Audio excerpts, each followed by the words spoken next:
His teacher told his father, "Your son is dumb." आपका बेटा मंद बुद्धि है, इसके दिमाग में कुछ नहीं घुसता, इसके अंदर दिमाग ही नहीं है, आप इसे डॉक्टर के पास लेके जाइए। इसको टीचर की ज़रूरत नहीं है, इसे डॉक्टरों की ज़रूरत है। लेकिन उसी मंद बुद्धि बच्चे ने पूरा का पूरा फिजिक्स का एक पिलर खींच के नीचे गिरा दिया। उसने आज तक के सबसे मशहूर फिजिसिस्टों में से एक सर आइजैक न्यूटन को गलत प्रूव करके दिखा दिया। परिंदे को मंजिल मिलेगी यकीनन, परिंदे को मंजिल मिलेगी यकीनन, ये फैले हुए उसके पर बोलते हैं। वो रहते हैं खामोश अक्सर, वो रहते हैं खामोश अक्सर, ज़माने में जिनके हुनर बोलते हैं। अल्बर्ट आइंस्टाइन भी खामोश ही रहते थे, 8 साल की उम्र तक अच्छे से बोल भी नहीं पाते थे, बच्चों से दूर रहते थे, चुपचाप बैठे रहते थे। लेकिन उसी बच्चे ने फिजिक्स की दुनिया में क्रांति ला दी। फिजिक्स क्लासिकल तो थी ही, उसने मॉडर्न भी बना दी। फिजिक्स के पेड़ में एक रिलेटिविटी की नई ब्रांच उगा दी। फिजिक्स को उसने पूरी तरह से बदल दिया। अल्बर्ट आइंस्टाइन को स्कूल जेल जैसा लगता था। उसे लगता था कि मैं एक जेल में बंद हूँ, मुझे ज़बरदस्ती यहाँ बांध कर रखा गया है। मैथ और फिजिक्स में उसका ज़बरदस्त इंटरेस्ट था, लेकिन और सारे सब्जेक्ट उसे ज़बरदस्ती लगते थे। उसे लगता था जब हम डेट्स को लिख ही सकते हैं तो उन्हें याद करने की क्या ज़रूरत है। उन्हें लैंग्वेज पढ़ने का भी कोई ख़ास शौक़ नहीं था। बहुत ही वो पढ़ाई से कटते थे। उन्हें टीचर उसे स्टूपिड, गधा, बेवकूफ़, दिमागी रूप से पैदल, ऐसे ऐसे शब्द उनसे कहते थे। और एक दिन आइंस्टाइन को भी इन बातों पर यकीन हो गया था। वो खुद को स्टूपिड मानने लग गए थे। बड़े दुख की बात है। और वो परेशान होकर अपने फेवरेट टीचर के पास जाते हैं और उनसे रिक्वेस्ट करते हैं, सर मुझे इंटेलिजेंट बनना है, सर प्लीज़ मुझे कुछ बताइए कि मैं इंटेलिजेंट बन सकूं। जैसे द्रोण ने अर्जुन को बदला था, जैसे एरिस्टोटल ने अलेक्जेंडर की ज़िंदगी बदल दी, जैसे चाणक्य ने चंद्रगुप्त मौर्य की ज़िंदगी बदल दी, वैसे ही आइंस्टाइन के पीछे भी एक टीचर का हाथ है। टीचर बर्बाद भी कर सकता है और बना भी सकता है। उसके टीचर उसे कहते हैं कि सिंपल है, कोई बड़ी बात नहीं है, तुम इंटेलिजेंट हो जाओगे, बस कंटिन्यूस इफेक्ट, कंटिन्यूसली एफर्ट डालो, मेहनत करो। Perseverance is the key to success. Continuously मेहनत करोगे तो सक्सेस तुम्हारे कदमों में होगी। बस वो दिन आखिरी दिन था जिस दिन आइंस्टाइन ने ये आखिरी बार सोचा कि मैं स्टूपिड हूँ। उस दिन के बाद आइंस्टाइन ने बस ये सोचा कि मैं एक महान जीनियस हूँ और एक साइंटिस्ट हूँ। वो हमेशा ये सोचता कि मुझे अब साइंटिस्ट बनना है। उनके फेवरेट साइंटिस्ट थे जेम्स क्लर्क मैक्सवेल, जो एक स्कॉटिश फिजिसिस्ट थे। उसको हमेशा से डाउट रहता कि न्यूटन पूरी तरह ठीक हैं या जेम्स क्लर्क मैक्सवेल। दोनों के आइडियाज़ में कॉन्ट्राडिक्शन था। न्यूटन कहते थे कि स्पीड ऑफ लाइट चेंज हो सकती है, वहीं मैक्सवेल कहते थे कि speed of light is constant. दोनों में डाउट था। ये उसके दिमाग में हमेशा चलता रहता था। जो साइंटिस्ट बनने की नींव रखी आइंस्टाइन के दिमाग में इस आइडिया ने।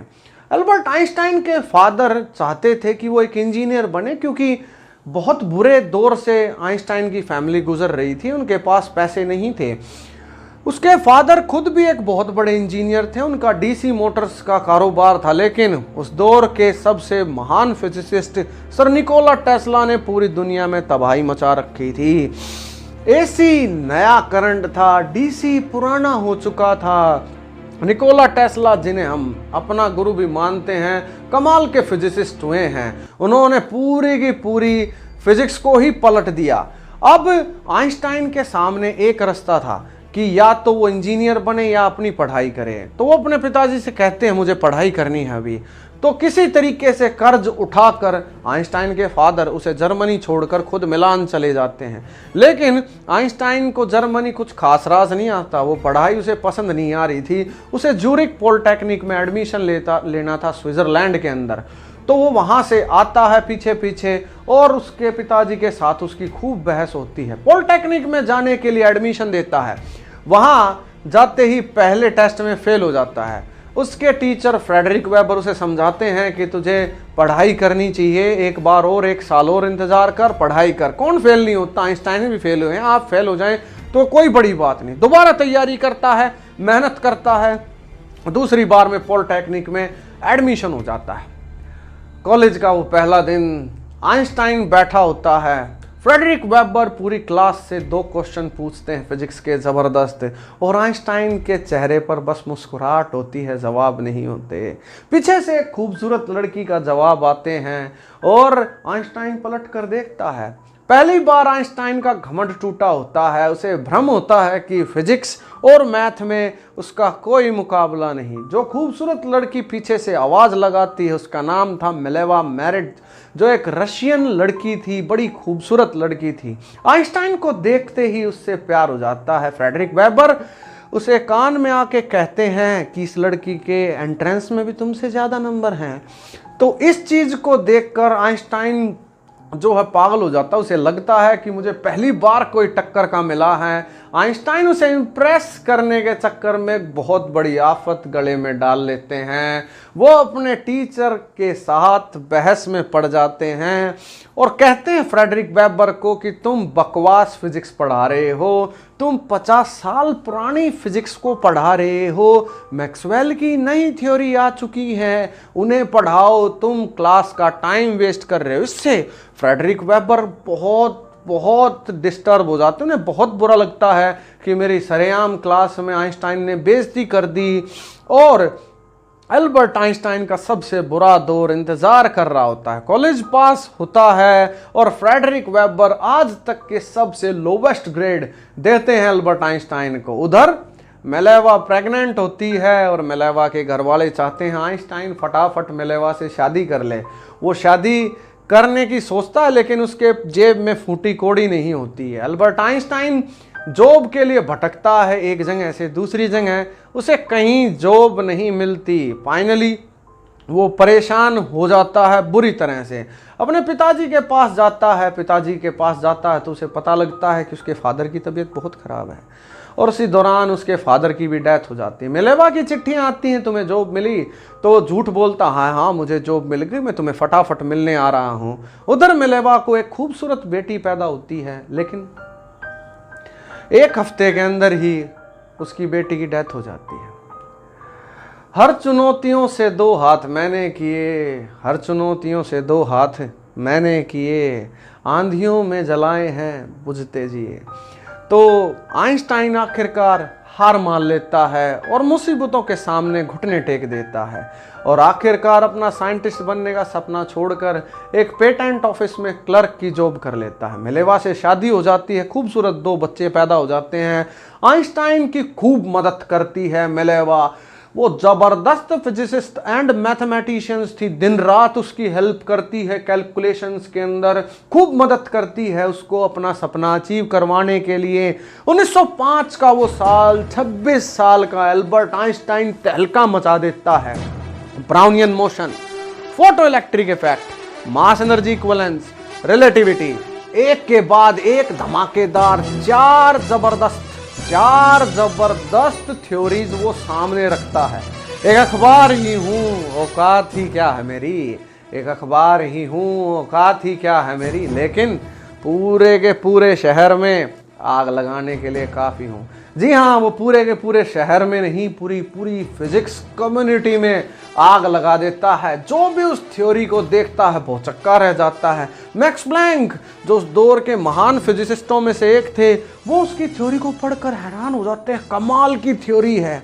लेकिन ऐसा हमेशा ही होता है दोस्तों, 5 आदमी सपोर्ट में खड़े हैं तो 50 आदमी विरोध में भी खड़े होते हैं, और 50 में से एक आदमी था जिसका नाम था फिलिप लेनार्ड। आइंस्टाइन की थ्योरी का वो जबरदस्त विरोध करता है, वो कहता है कि ये थ्योरी गलत है। एल्बर्ट आइंस्टाइन के विरुद्ध था वो, क्योंकि एल्बर्ट आइंस्टाइन जू थे और फिलिप लेनार्ड की जर्मन फिजिक्स में जबरदस्त कमांड थी, उनका काफ़ी नाम था साइंस के अंदर। वो नोबेल प्राइज देने पर अड़ जाता है कि आइंस्टाइन को नोबेल प्राइज नहीं मिलना चाहिए, उसकी सारी की सारी थ्योरीज मनगढ़ंत है, वो बस सपने देखता है, ये सारी थ्योरी बकवास है। वो कहता है अगर इसे मिला अगर नोबेल प्राइज तो मैं बॉयकॉट करूंगा नोबेल कमेटी का। और फाइनली उसे नोबेल प्राइज 1918 में नहीं मिलता।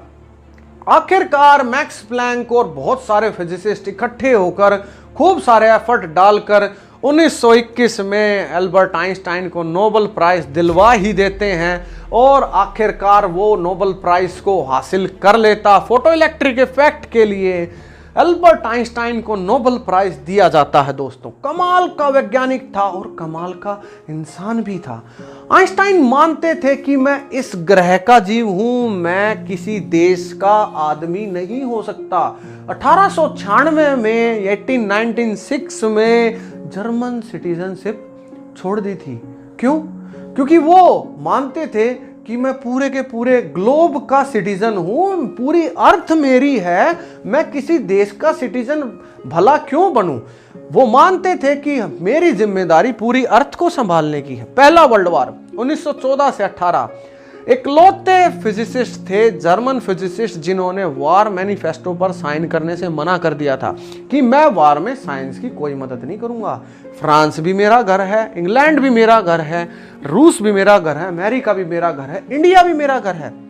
कहता था कि किसी भी देश पर हमला हो, नुकसान तो अर्थ का ही होना है। तो उसने मना कर दिया था वॉर मैनिफेस्टो पर साइन करने के लिए। मैं किसी तरह का वेपन नहीं बनाऊंगा, आई एम सॉरी। अपने फ्रेंड्स को भी समझाता है, फ्रेंड्स को भी समझाता है कि तुम केमिकल वेपन बना रहे हो, इससे इंसान मरेंगे, तुम्हारी पढ़ाई का फायदा क्या हुआ, तुम साइंटिस्ट हो या क्रिमिनल हो, मैं तुमसे बात भी नहीं करूंगा। फ्रेंड्स को भी वो बहुत बुरा भला कहता और चला जाता है। एल्बर्ट आइंस्टाइन महात्मा गांधी से भी बहुत इंस्पायर्ड थे, वो पीस की बात करते थे। महात्मा गांधी को भी उन्होंने बहुत बार चिट्ठियां, लेटर लिखे थे, बहुत इंस्पायर्ड थे वो महात्मा गांधी से। ऐसा नहीं है दोस्तों कि आप सोचें कि वो बड़े स्मार्ट थे, बहुत इंटेलिजेंट थे, सारी बातें हैं, लेकिन ऐसा बिल्कुल नहीं है कि उनकी लाइफ में प्रॉब्लम नहीं होंगी। उनकी लाइफ बहुत डिस्टर्ब थी दोस्तों। कोई भी पूरी तरह अच्छा नहीं होता दोस्तों, हम सब में कमियां होती हैं। एल्बर्ट आइंस्टाइन में भी कुछ कमियां थी। एल्बर्ट आइंस्टाइन के बहुत सारी लड़कियों के साथ रिलेशनशिप रहे हैं। उन्होंने मिलेवा को कोई भी क्रेडिट नहीं दिया, हालांकि वो भी उनसे बड़ी साइंटिस्ट थी, मैं तो यही मानता हूँ पर्सनली, पर उन्होंने कोई भी क्रेडिट नहीं दिया मिलेवा को। और मिलेवा को क्रेडिट ना मिलने से वो डिप्रेशन में चली गई। मिलेवा के फादर ने बहुत लड़ाई लड़ी होती है अपनी बेटी को पढ़ाने के लिए, लेकिन जब सब कुछ भी नहीं मिलता उसे तो वो डिप्रेशन में चली जाती है। उसके बेटे उससे बात भी नहीं करते थे, पूरी जिंदगी उनके बेटों ने उससे बात नहीं करी थी। एक बड़ा बेटा था हंस, जो इंजीनियर बना। छोटा बेटा एडवर्ड था, जिसकी 24 साल की 24 साल की एज में डेथ हो गई थी और बेचारे को दिमागी दिक्कतें थी। तो बहुत सारी प्रॉब्लम थी आइंस्टाइन की लाइफ में भी, हमारी सबकी लाइफ में प्रॉब्लम्स होती हैं और कोई भी पूरी तरह से अच्छा नहीं होता। हम सब में कमियां होती हैं, चाहे मैं हूं, चाहे आप हैं, चाहे कोई भी है, हर एक आदमी के अंदर कमी होती है। तो यही हम फाइनल खत्म करते हैं दोस्तों। तो thank you very much. Strength and honour.